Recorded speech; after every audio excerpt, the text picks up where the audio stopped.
At Aero 340 on June 4, 1944, Alan Turing sat in Hut 8 at Bletchley Park, watching a strip of paper emerge from a machine the size of a small room. 31 years old, mathematician, virgin, 0 military experience, 0 combat medals. The strip contained 159 seemingly random letters, but Turing knew they weren't random. They were Adolf Hitler's direct orders to Field Marshal Erwin Rommel about German troop positions along the French coast. The Allied invasion was scheduled for 48 hours from now. 156,000 soldiers waiting in Portsmouth Harbor. Their lives depended on what these 159 letters said. The Germans had been using Enigma machines for 5 years. 159 million possible settings. Every rotor, every plugboard connection, every starting position created a new universe of possibilities. British military intelligence had declared it mathematically unbreakable. The arithmetic was simple and brutal. Testing every possible combination at 1 per second would take 20,000 years. The invasion of France was happening in 2 days. Britain had intercepted 84,000 German messages in 1943. Successfully decoded 4 of them. Success rate 0.034%. Average decoding time for the 4 successful breaks, 6 to 8 weeks. By the time cryptographers figured out what the message said, the intelligence was worthless. U-boat positions from March decoded in May. The submarines had moved 3,000 miles.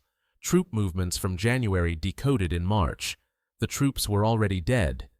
Traditional cryptography was failing. Britain was losing the war.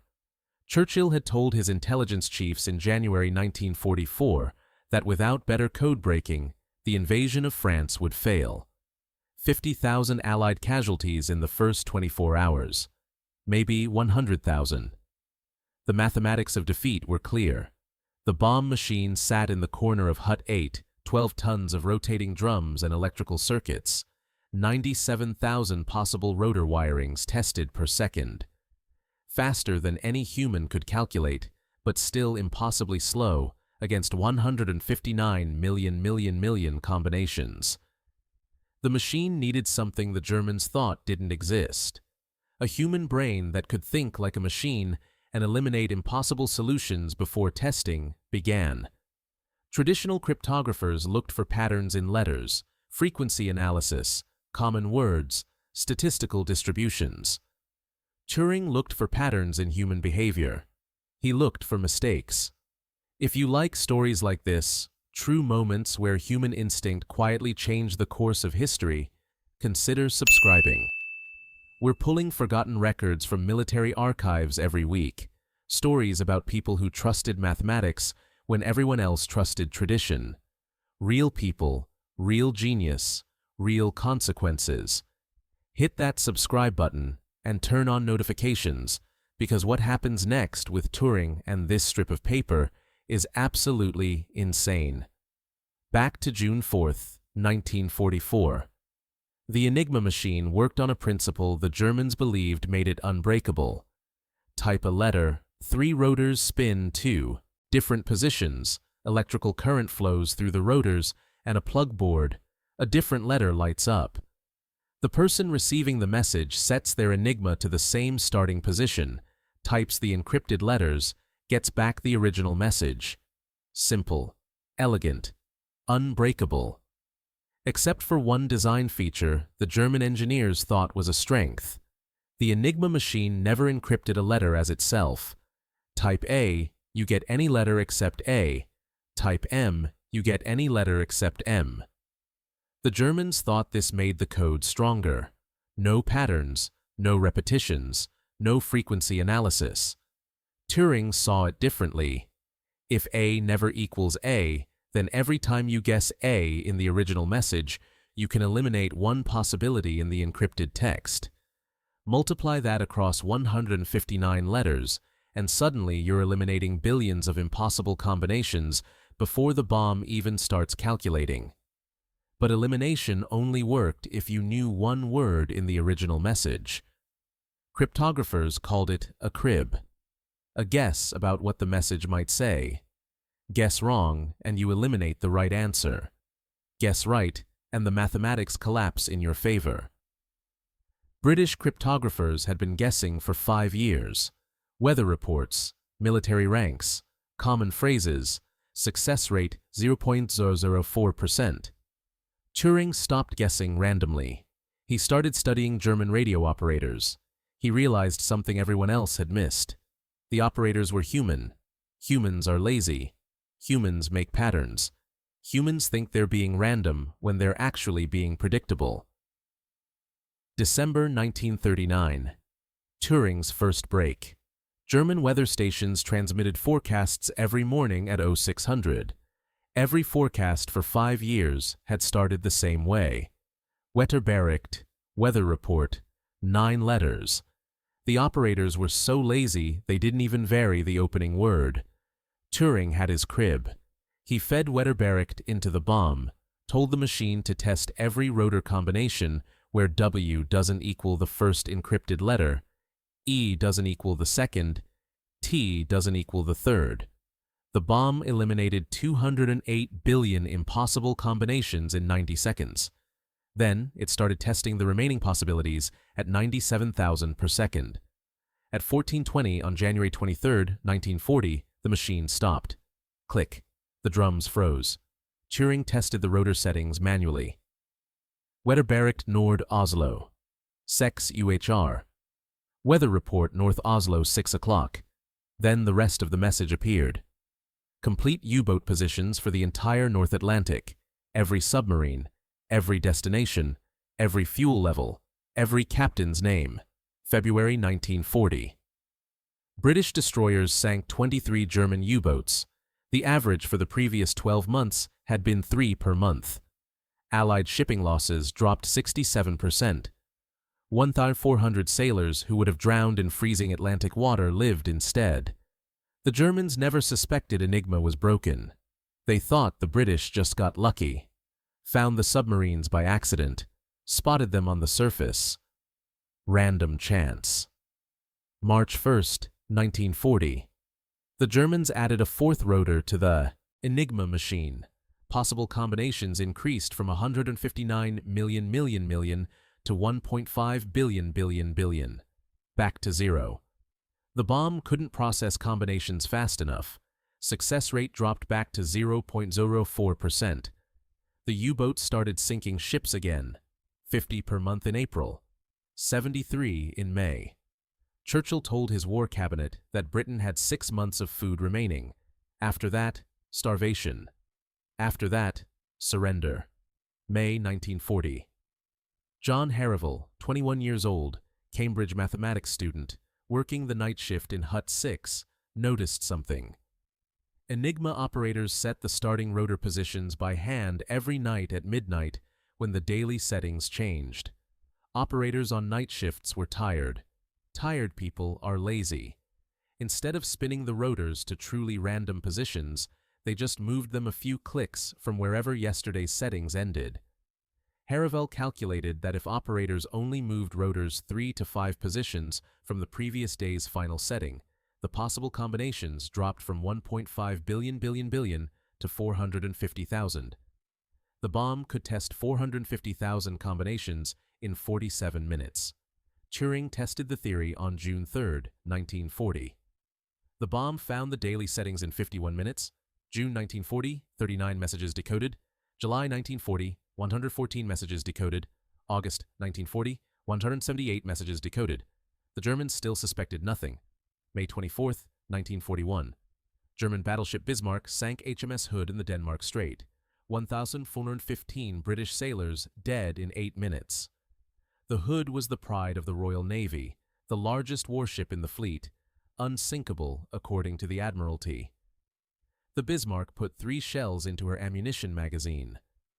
The ship broke in half and sank in 180 seconds. Now the Bismarck was heading back to German-occupied France for repairs and resupply. British Home Fleet had 72 hours to find her in 2 million square miles of Atlantic Ocean. After 72 hours, the Bismarck would reach the French coast, get air cover from the Luftwaffe, become untouchable. Churchill gave the order, find the Bismarck, Sink her. Avenge the Hood. At 0820 on May 26th, Bletchley Park intercepted a German naval transmission, 847 letters, encrypted with naval Enigma, a variant using different rotors and different plug board settings than the standard Wehrmacht version. The bomb estimated decoding time 19 hours. The Bismarck would reach France in 14 hours. Turing looked at the message length, 847 letters, exactly divisible by 7 and 11. He knew German naval messages always ended with standardized weather reports. Sea state, wind speed, visibility, always exactly 77 letters. 7 times 11. He had his crib, Seegang-Aussichtwetter, sea state outlook weather. The bomb started running at 0845. First rotor settings eliminated by 1120, second rotor settings eliminated by 1447. At 1803, the machine stopped. Click. Turing decoded the message in 8 minutes. Bismarck to refuel at Grid Square AE 4719. Proceeding Brest for repairs, estimated arrival 27 May, so 600. The Admiralty dispatched every available ship. At 2047, on May 26th, British torpedo bombers found the Bismarck at exactly Grid Square AE 4719. Torpedoes crippled her steering. May 27th, British battleships caught her, sank her with 400 shells and 6 torpedoes. 2,300 German sailors died. The Germans assumed the British had spotted the Bismarck by random aerial reconnaissance. Changed nothing about Enigma security. Turing had saved the Royal Navy's reputation, and the Germans still didn't know their codes were broken. March 1943. The war was turning. The Germans deployed Enigma M4 for all U-boat communications, 4th rotor plus a plug board with 150 million additional combinations. Allied shipping losses jumped to 108 ships sunk in March alone. 471 sailors dead in 30 days. Merchant marine crews were refusing to sail. Britain had 6 weeks of food remaining. Churchill told Turing to fix it, or Britain would starve by May. Turing realized one bomb couldn't process combinations fast enough. But 50 bombs running simultaneously, each testing different rotor starting positions, could process 4.8 billion settings per hour. He asked Churchill for funding. 50 bomb machines would cost £2.1 million, equivalent to £180 million today. Churchill's response arrived in 24 hours. Give him everything he wants. By April 1943, 50 bombs were operational. 1,800 operators working 8-hour shifts. Entire wings of Bletchley Park dedicated to nothing but processing Enigma intercepts. April 1943, 3,041 messages decoded. May 1943, 84,627 messages decoded. British Navy knew German U-boat positions before German U-boat captains knew their own orders. Shipping losses dropped 94%. The U-boat threat was over. June 1st, 1944. 3 years of Enigma breaks had brought the Allies to this moment, the invasion of France. 156,000 troops waiting in Portsmouth, the largest amphibious assault in human history. Everything depended on surprise. Everything depended on the Germans defending the wrong beaches. British intelligence had spent 18 months feeding fake information to German spies, convincing Hitler the invasion would land at Calais, 200 miles north of the actual landing beaches in Normandy. The deception was called Operation Fortitude. It only worked if the Germans believed it. And the only way to know what the Germans believed was to decode their Enigma traffic. Hitler's messages to Rommel, Rommel's reports back to Hitler, intelligence assessments from German reconnaissance units, Luftwaffe aerial surveillance reports, everything encrypted, everything vital. June 1st, 1944, 14:30 hours, intercepted message from Hitler to Rommel. Request latest intelligence assessment, enemy invasion preparations. June 2nd, so 8:20 hours, Rommel's response. All indicators suggest Calais sector remains primary threat. Recommend maintaining current defensive deployments. The deception was working. Hitler believed the fake intelligence. Normandy beaches were lightly defended. Then, June 3, 1944, 11:47 hours. New intercept from German military intelligence. Suspicious. Radio silence. Portsmouth sector.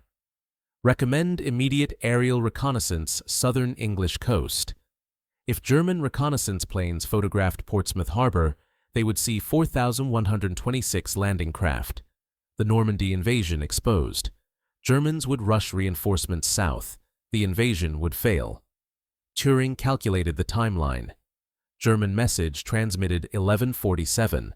Standard protocol for reconnaissance missions. Approval within 2 hours. Flight launch by 1500.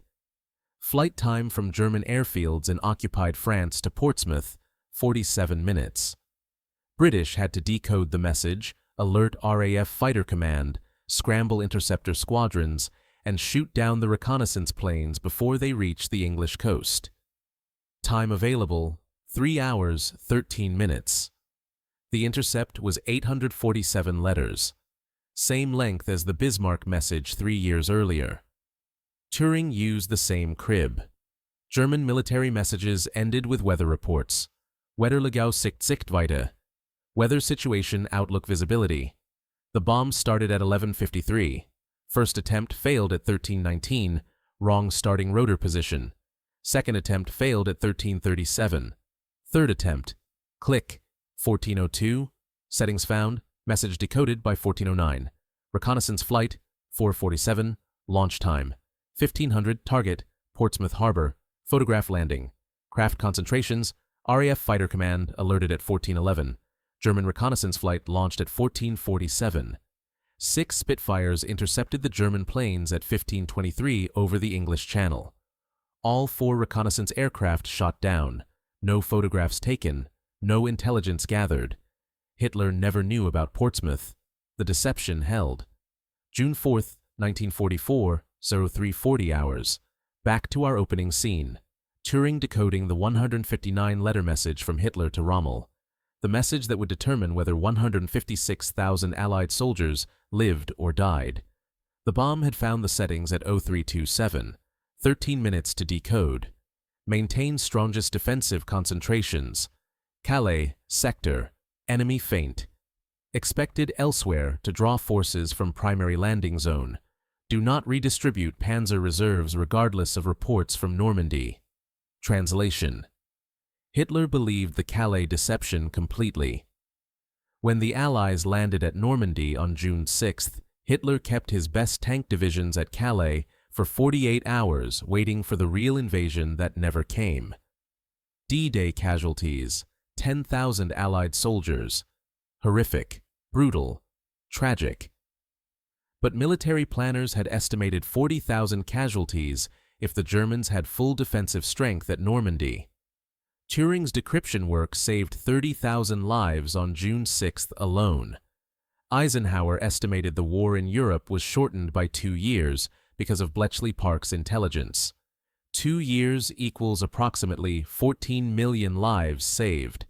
Military deaths, civilian deaths, Holocaust victims, all the deaths that would have happened in 1945 and 1946 if the war had continued.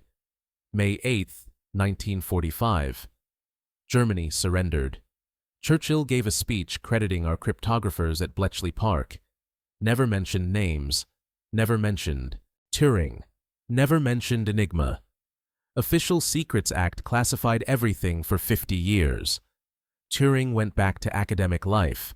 University of Manchester, computing research, mathematical theory, artificial intelligence. He was developing concepts that would become modern computers. March 31, 1952.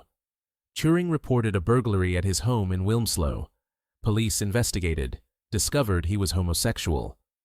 In 1952, homosexuality was illegal in Britain. Gross indecency. Maximum sentence 2 years in prison. The prosecutors gave Turing a choice. 2 years in Strangeways prison or chemical castration, hormone injections, estrogen. The treatment would destroy his ability to think mathematically. Turing chose the injections. He wanted to keep working on his machines. June 7, 1954. Alan Turing found dead in his bed. Half-eaten apple on the nightstand. Cyanide. Age 41. Coroner's verdict, suicide. His mother claimed he was conducting chemistry experiments in his bedroom. Accidental poisoning. The truth died with him.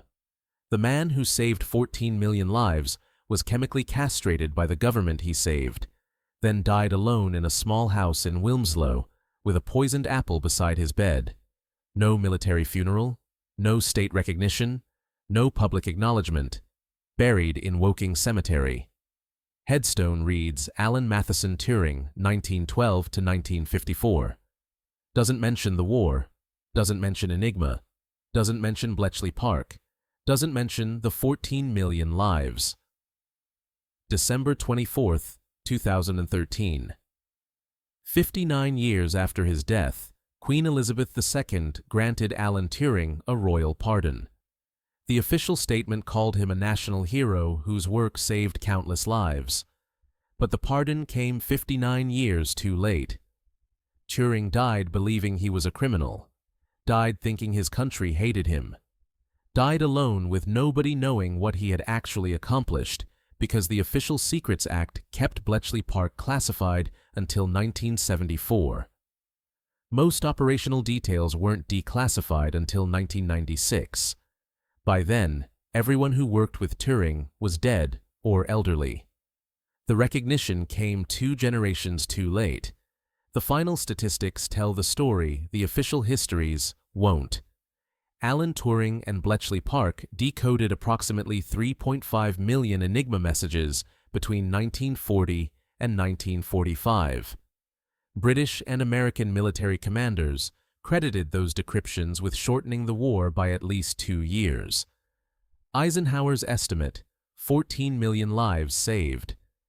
Churchill's private papers suggest the number might be higher, 20 million. We'll never know exactly. But we know this. One stuttering mathematician who never fired a weapon, never commanded troops, never saw combat, saved more lives than any general, any admiral, any military commander in World War II, and Britain repaid him with chemical castration and a lonely death at age 41. Compare that to USS England. 6 submarines sunk in 12 days. Presidential Unit Citation. Naval Legend. Ships named in her honor. Crew members celebrated. Pendleton received the Navy Cross. England's story, taught in Naval Academy classrooms. Turing decoded 3.5 million messages, saved 14 million lives, invented modern computing, laid the foundation for artificial intelligence, and Britain gave him a criminal record. If this story made you angry the way it made us angry, do something about it. Hit that like button right now. Every like tells the algorithm to show this story to more people. Hit subscribe and turn on notifications. We're rescuing forgotten heroes from classified archives every week. Stories about people who changed history and got erased for it. Drop a comment and tell us where you're watching from. Manchester, where Turing was born? California, where his computers became Silicon Valley?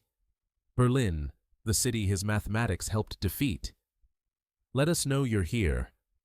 You're not just watching history. You're preventing it from being buried again. Alan Turing died thinking he was a disgrace. You're proving he was a hero.